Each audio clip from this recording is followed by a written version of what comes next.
Hi guys, so today the plan is to add this T into a 4-inch drain, an existing drain.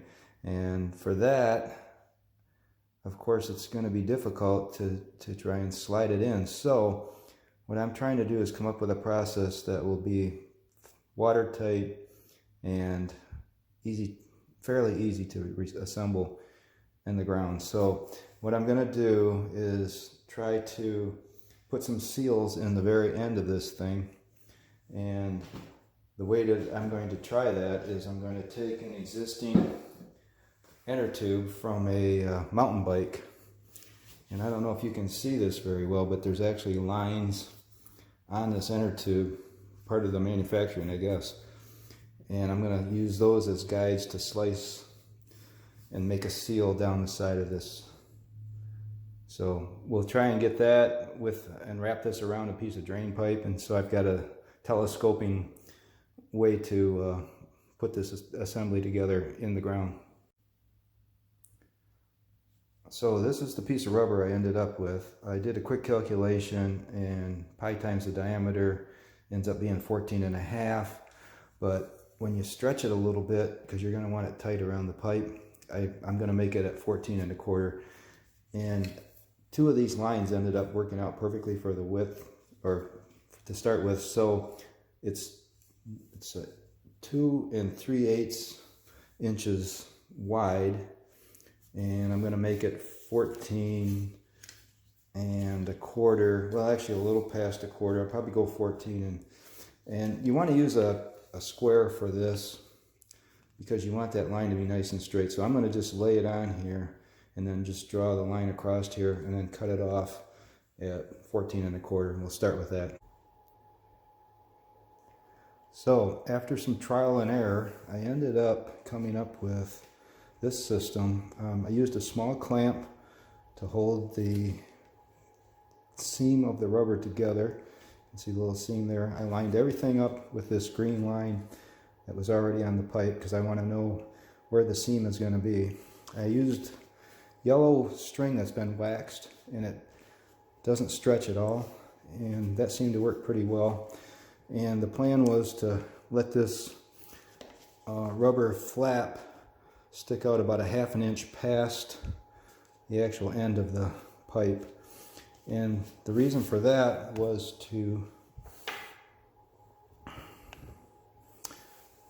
have an ability to fold this flap back over.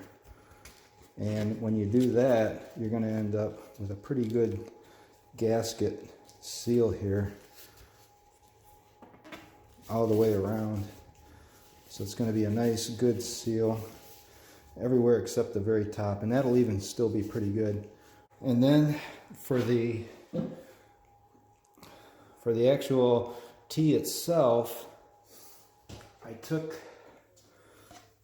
and cut the little, if you look at these T's, they have, hopefully you can see that, but there's little clamps or notches in there to lock in the pipe.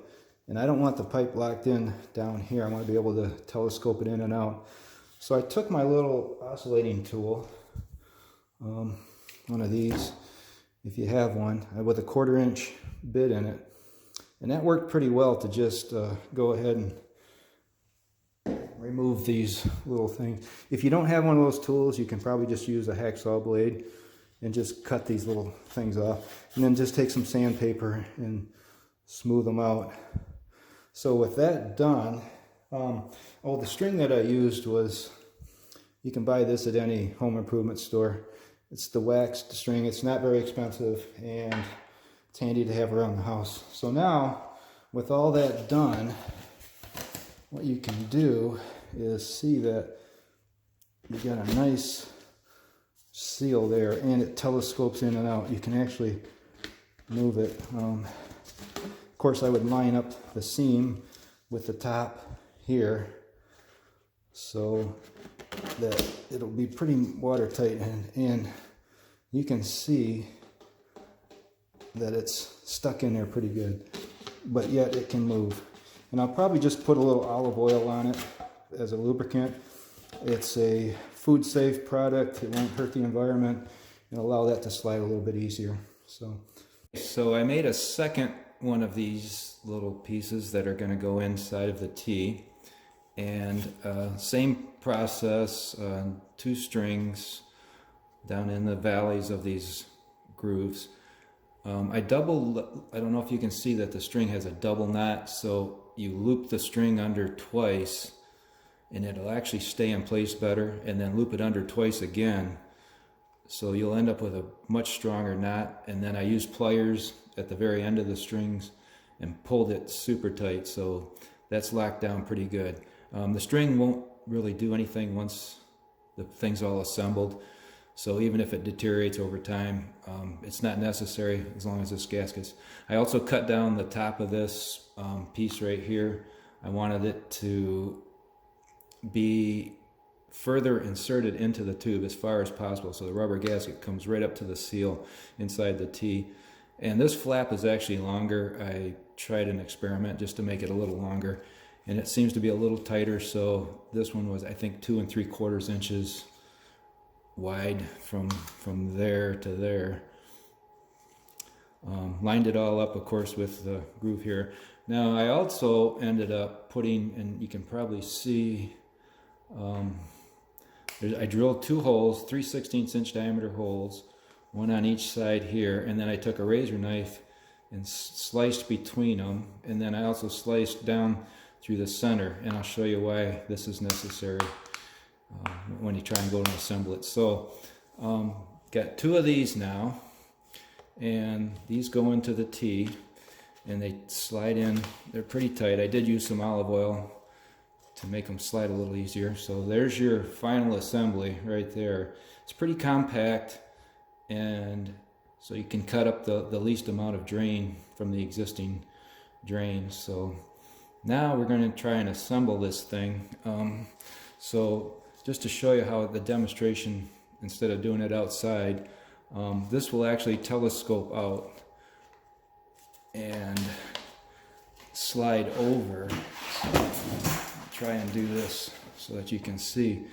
But the idea is when this telescopes out, it's going to actually slide over the existing pipe and snap down like that. And you actually hear it snap. And so it's connected now with just one of these ridges. Hopefully you can see that pretty well. And it does open up a gap at the top because this is the same diameter as this. It has to expand. So what I decided to do was to put another piece over the top of that. Okay, so now what I've done is I've made an extra little piece here that will go over the top of that crack, and it's about 3 inches by 1 3/4. And what I did was I was careful to cut a flange so that it was just a straight piece of material here that could go underneath the flange lip there and also go over the ridge down here. So we'll put that on there. Should just slide right in. And take a hose clamp now to hold this whole assembly together. So it will hold that part in place and also provide compression all the way around the part that I assembled on top, which was loose before, but now it will be tightened down against the underlying flange, which is also drawing that gap together a little bit there. And when you try and move this now, you'll see it doesn't move at all. It's very secure, and I think that's going to work pretty well. So now it's just a matter of taking it outside and installing it. Some of the tools I used to dig the hole and get the pipe cut. You may or may not need all of these things. First thing I noticed was, of course, this cable going through the hole. That's what was the original problem. The cable company, when they were trenching this, decided they were going to just come right through the drain. So do yourself a favor, if you have a drain in your yard, tell the cable company ahead of time so that this doesn't happen. A couple of tools I found really helpful was this tool right here, little pry bar. It's really good for getting underneath the drain, so because you want to just have the minimum amount of tear up on the hole as possible, and also for digging along the side of the drain. You can scrape out there and digging underneath where the T goes, so that allows that to sit down in there a lot better. Also, this tool right here really worked well for slicing through the drain. It's a painter's tool. You can probably get it in the painting department, but it's got a very sharp edge all the way along the bottom, which allows you to you can just pierce right through the drain. And then for cleaning up the edge of where you want the seam to be, it's important that this be cleaned up right at the bottom of this ridge. You want it to be cut off even right there, because that'll help you get a better seal. This is a pretty tight fit down in there, so I ended up using my framing square as a shoehorn to kind of get that end in there. That end snapped in no problem, but it's tight, so just work it down in with something long and thin. There it is, installed, and I was able to snap those in. I was wondering how I was going to be able to pull this over that ridge. You can actually just reach your hand inside and push from the inside and get that thing to seal down really well. So looks like that's going to work pretty good. Got both sides snapped in. Now it's just putting the covers over the gaps and then tightening the clamps down. There's the final assembly. It's all put together. The clamps are about the same width as the ridges, so I just carefully tightened them down and then centered them over the ridge, loosened them up and recentered them just to get it. You can kind of feel it with your fingers with it being the same size. And I think that's going to be it. This is still flexible because of the sealing that I got, and of course you want that centered, so you want the same amount of space, about half a ridge showing there and about half showing there.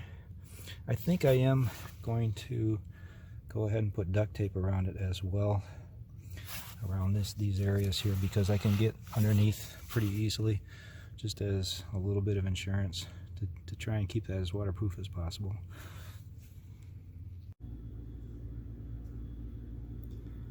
So I decided to go with duct tape as well around the joint, just to keep the dirt and stuff out, and also to help be another level of protection from water leaking. So found out that the pipe was perforated.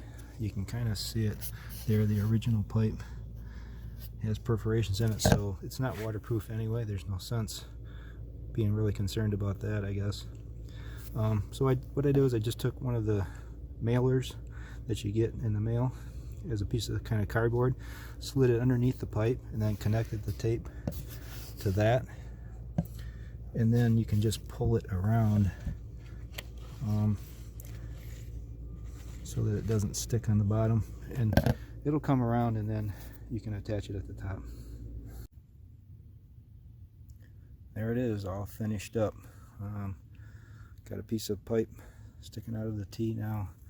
Ended up with 2 layers of duct tape on each side, and then I put another half layer over the top of the clamps and went halfway down on each side of the pipe just to kind of cover that up as well. So I think I got a pretty good system.